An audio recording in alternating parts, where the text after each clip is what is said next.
टीलू बेटा, जल्दी करो, तुम्हें मौसी के घर आना है या नहीं? चलो जल्दी जल्दी। हाँ मम्मी, बस 1 मिनट, मैं मेरी पढ़ाई की किताबें ले रहा हूँ। जल्दी करो बेटा, नहीं तो पंछी बस निकल जाएगी। लाडू चिड़िया थोड़े दिनों के लिए अपनी बहन माया चिड़िया के यहाँ जा रही है। तभी उसे रास्ते में कालू कौवा रोक लेता है। अरे लाडो, ये बैग वैग भर के कहाँ जा रही हो? कालू भैया, मैं थोड़े दिनों के लिए अपनी बहन के घर जा रही हूँ। बहुत दिनों से वो मुझे बुला रही है, लेकिन घर के कामों की वजह से मेरा जाना ही नहीं हो रहा। लेकिन अब मेरी बहन माया के बेटे की सगाई है, इसलिए मुझे अब तो जाना ही पड़ेगा। अच्छा ठीक है, तुम जाके आओ। लेकिन लाडो, तुम जल्दी वापस आ जाना। क्या तुम भूल गई? 1 हफ्ते बाद मेरे भी बेटे की सगाई है। हाँ कालू भैया, मुझे याद है, मैं जल्दी ही आ जाऊंगी। अब मैं चलती हूँ, नहीं तो मेरी पंछी बस छूट जाएगी। लाडो वहाँ से निकलकर पंछी बस स्टॉप पर आ जाती है। थोड़ी ही देर में पंछी बस आ जाती है। लाडो बस में बैठकर अपनी बहन के घर की तरफ निकल पड़ती है। ये मैं अपनी मौसी के घर जा रहा हूँ। रात हो जाती है।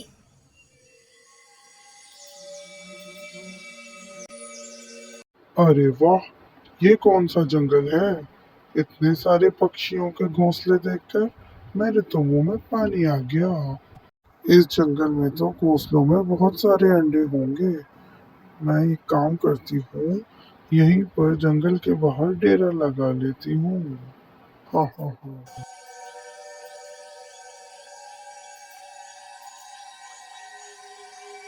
क्लेम क्लेम छू।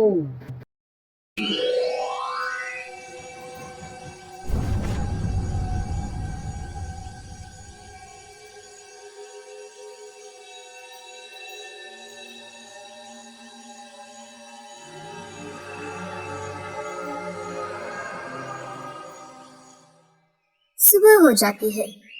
हे ऊपर वाले, ये क्या हो गया? मेरे अंडे कहाँ गए? तभी वहाँ पर रानू चिड़िया आ जाती है। अरे बुलबुल, क्या हो गया? तुम रो क्यों रही हो? क्या बताऊं रानू, कल रात को सोने तक मेरे अंडे घोंसले में ही थे, लेकिन सुबह जब मैंने उठकर देखा तो मेरे अंडे गायब थे।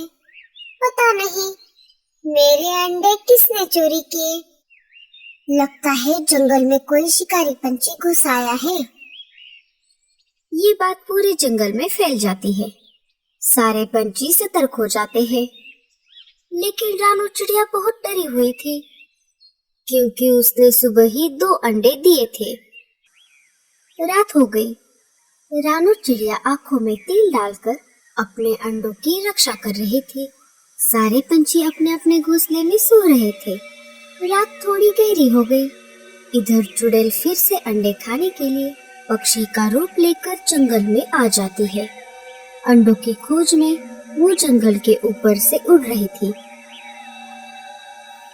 थोड़ी देर खोज करने पर वो रानू चिड़िया के घोंसले के पास रुक जाती है। मुझे इसी घोंसले से अंडों की खुशबू आ रही है। चुड़ैल खिड़की से झांक कर देखती है तो क्या, रानू चिड़िया अपने अंडों को पंखों के नीचे छुपाकर बैठी हुई थी। अरे, आधी रात हो गई है, फिर भी ये चिड़िया अभी तक क्यों जाग रही है? मुझे इसे अपने जादू से अपने वश में करना होगा। चुड़ैल अपने जादू से रानू चिड़िया को अपने वश में कर लेती है। जैसे ही रानू चुड़ैल के वश में आ जाती है, चुड़ैल अपने हाथ लंबे कर लेती है और रानू चिड़िया के दोनों अंडे चुरा कर वहाँ से चली जाती है। चुड़ैल का जादू सुबह होने तक चलता रहा। जैसे ही जादू का असर खत्म हो गया, रानू चिड़िया होश में आ गई। उसने देखा उसके भी दोनों अंडे गायब हो गए थे। सुबह होते ही सारे जंगल में अफरा तफरी मच गई। रानू चिड़िया जोर जोर से रोने लगी। तभी वहाँ पर कालू कौवा आ गया। अरे रानो, क्या हुआ? तुम रो क्यों रही हो? क्या बताओ कालू भैया, कल सुबह किसी ने बुलबुल चिड़िया के अंडे चुराए थे और आज मेरे भी अंडे चोरी हो गए हैं। मैं तो रात भर आँखों में तेल डालकर मेरे अंडों की रक्षा कर रही थी, लेकिन पता नहीं, मुझे आधी रात तक तो सब कुछ याद है, लेकिन आधी रात के बाद का कुछ भी याद नहीं आ रहा। सुबह जब मेरी आंखें खुल गई, तब मैंने देखा कि मेरे भी अंडे गायब थे। रानू की बात सुनते ही कालू कौवा सोच में पड़ गया कि ऐसा कैसे हो सकता है।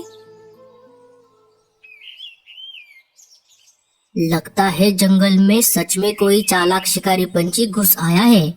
वो दिन में नहीं, रात में शिकार कर रहा है। मैं एक बार जाकर पूरा जंगल छान मार लेता हूँ। देखता हूँ कोई नया पंछी का घोंसला मुझे दिख जाए। कालू जंगल के ऊपर से उड़ रहा था। थोड़ी देर ऐसे ही खोज करने पर जंगल के बाहर एक बड़े से अजीब से डरावने पेड़ के एक टहनी पर कालू को एक अनजान घोंसला दिख जाता है। वो तो अच्छा हुआ कि उस वक्त वो चुड़ैल खाने की तलाश में घोंसले से बाहर गई थी। अरे, ये किसका घोंसला है? पहले तो ये घोंसला यहाँ नहीं था। मुझे घोंसले के पास जाकर देखना पड़ेगा। लगता है घोंसले में कोई नहीं है। मैं अंदर जाकर देखता हूँ, तभी मुझे सच्चाई का पता चलेगा। कालू चुपके से घोंसले के अंदर जाकर देखता है। अंदर जाते ही कालू की आंखें फटी की फटी रह जाती है। पूरे घोंसले में हड्डियों के कंकाल पड़े हुए थे, अंडों के छिलके और तंत्र मंत्र का सामान भी पड़ा हुआ था। कालू समझ जाता है कि ये कोई मामूली पंछी का घोंसला नहीं है। कालू एक सेकंड का भी वक्त न गवाते हुए वहां से अपनी जान बचाकर निकल लेता है और पास वाली एक पेड़ की टहनी पर एक बड़े से पत्ते के पीछे छुपकर उस घोंसले पर नजर रखता है। धीरे धीरे शाम हो जाती है। तभी वहां पर चुड़ैल पक्षी के रूप में उड़ते हुए आ जाती है। घोंसले के पास आते ही वो अपने असली रूप में आ जाती है और घोंसले के अंदर चली जाती है। ये सब नजारा कालू पास वाले पेड़ की टहनी पर बैठकर देख रहा था। अच्छा, तो ये एक जादूगरनी चुड़ैल है। लगता है यही रात में जंगल में आकर पक्षियों के अंडे चुराकर खा रही है। इसके पहले कि ये आज रात को फिर से किसी के अंडे चुराकर खा ले, उसके पहले मुझे इसे सबक सिखाना पड़ेगा। कालू सीधा वहां से निकलकर तंत्र मंत्र करने वाले जादूगर तोते के पास आ जाता है। कालू सारी बातें तोते को बता देता है। बस इतनी सी बात, मैंने ऐसे बहुत सारे चुड़ैलों को धूल चटाई है। रुको, मैं अभी तुम्हें इसका उपाय बताता हूँ। जादूगर तोता अपनी पोटली से बड़ा सा जादुई अंडा निकाल लेता है और कालू के सामने रख देता है। कौवे, मेरी बात ध्यान से सुन। ये कोई मामूली अंडा नहीं है, ये एक जादुई अंडा है। अब तुझे सिर्फ एक काम करना है। कैसे भी करके तुम्हें उस चुड़ैल को इस अंडे के पास लेकर आना होगा, और जैसे ही वो चुड़ैल इस अंडे को छू लेगी, वो तुरंत इसके अंदर कैद हो जाएगी। उसे इस अंडे तक कैसे लाना है, ये मैं अच्छी तरह से जानता हूँ। आप बस ये अंडा यहीं पर रख दीजिए और यहीं कहीं आसपास छुप जाइए। अगर वो यहाँ आ गई और उसके अंडे को छूने पर भी अगर वो इसके अंदर कैद नहीं हुई, तो आप कोई दूसरा जादू करके उसे कैद कर लेना। ठीक है, अब जल्दी जाओ और उस चुड़ैल को यहाँ तक लेकर आओ। रात हो गई थी, सारे पंछी सो गए थे। इधर कालू चुपके से चुड़ैल के घोंसले की खिड़की के पास आ जाता है और बड़बड़ाने लगता है। सुना है जंगल के उत्तर दिशा में बरगद के पेड़ के पास जो झरना है, उसके पास ही एक शुतुरमुर्ग ने ताजा ताजा अंडा दिया है। शुतुरमुर्ग का अंडा कितना बड़ा होता है और खाने में भी उतना ही स्वादिष्ट। मैं अभी जाता हूँ और उस अंडे की दावत उड़ाता हूँ। कालू वहाँ से निकल जाता है। कालू की ये सारी बातें चुड़ैल अंदर से सुन रही थी। अरे वाह, आज तो मजा ही आ गया। इतने दिन हो गए मैंने शुतुरमुर्ग का अंडा नहीं खाया। मुझे शुतुरमुर्ग का अंडा बहुत पसंद है।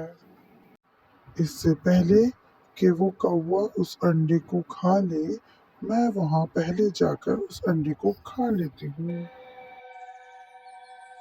चुड़ैल बिना अपना रूप बदले घोंसले से निकल पड़ती है और कालू के पहले ही अंडे के पास आ जाती है। जैसे ही वो अंडे को छू लेती है, वो उस अंडे के अंदर कैद हो जाती है। कैसी लगी आपको हमारी कहानी? हमें कमेंट्स में बताएं और लाइक, सब्सक्राइब एंड शेयर ज़रूर करें। शुक्रिया।